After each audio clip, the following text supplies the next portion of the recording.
Živijo. Živijo. Kdaj, katerega leta se je Planet Tuš Koper srečal v družabnem omrežju? Kakšni so bili sploh začetki Facebooka Planeta Tuš? Težki, zmešani. Kaj to pomeni? Mislim, da skoraj slabe 2 leti nazaj smo začeli razmišljati o tem Facebooku, kako bi se predstavili gor. Seveda želeli smo dobro, ampak pač nismo znali in je bilo res hecano. Jaz vem, da smo imeli eno grupo najprej, če se prav spomnim. Slikce so bile nametane, ni bilo nobenih albumov. Potem je štartal profil Planet Tuš, tako zasebni profil Zabava. Dokaj hitro se je polnil, moram pa reči, da je prav hecen gledati za nazaj, kako smo takrat evente kreirali, kako so bile to kar ene slikce, brez teh FB banerjev, ne vem, 100 povabljenih, 10 attendingov, ne, in je vse je šlo.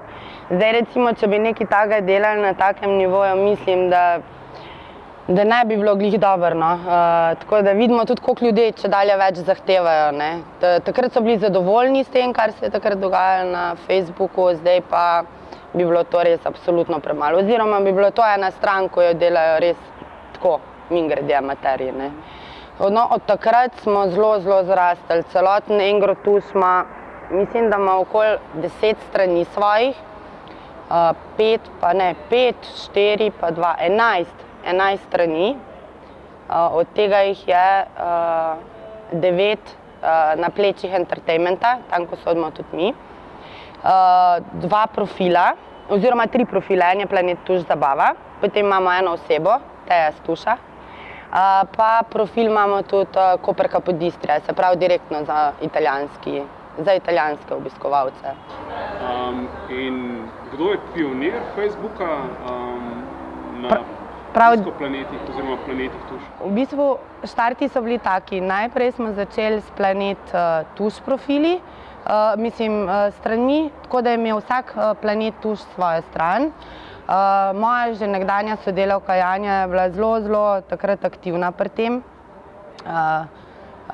Mislim, da je prva videla priložnost in se je potrudila, da je naredila tiste temelje.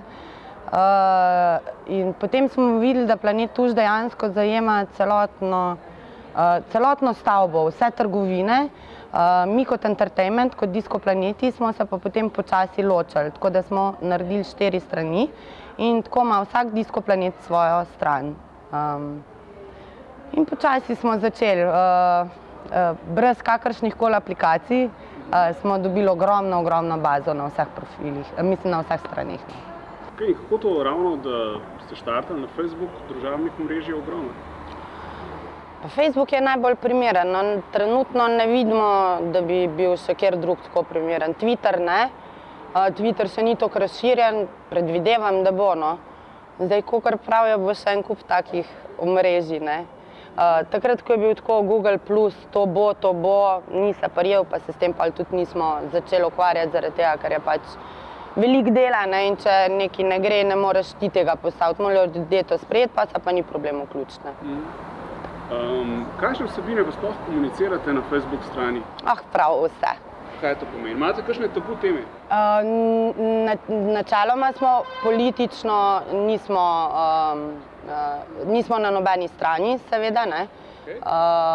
Ampak pač trenutno stanje v Sloveniji kdaj pa kdaj tudi pustimo, da se komentira. Drugače pa nekako ni tabu tem, no. Če so lepe, če so prijetne, če se razvije ena lepa debata, pa to ni nič. In katere vsebine si pa, ne vem, do zdaj opazili, da najbolj pritegnejo, da dobijo največ interes? Ker imamo večinoma strani, kjer so naši fani mlajša generacija, ne, definitivno vse, kar je povezano z našimi eventi, z našimi dogajanji na vseh Disco Planet profilih. Trenutna ponudba, vse, res prav vse, no, komuniciramo, tako da najbolj pa eventi in slike. Do zdaj, kje je bil rekord po lajkih, komentarjih? Evo Vauks, da ti dam reklamo, koprski raper je naredil rekord. Kaj so pa naredili? Ne, šerali smo njegov komad, smo mu dali support, ker si pač zasluži, je iz naših koncev. Mal se je tudi sam potrudil in mislim, da je zbral rekordno. Skoraj 800 na 2 postih, tako da, ali pa 900.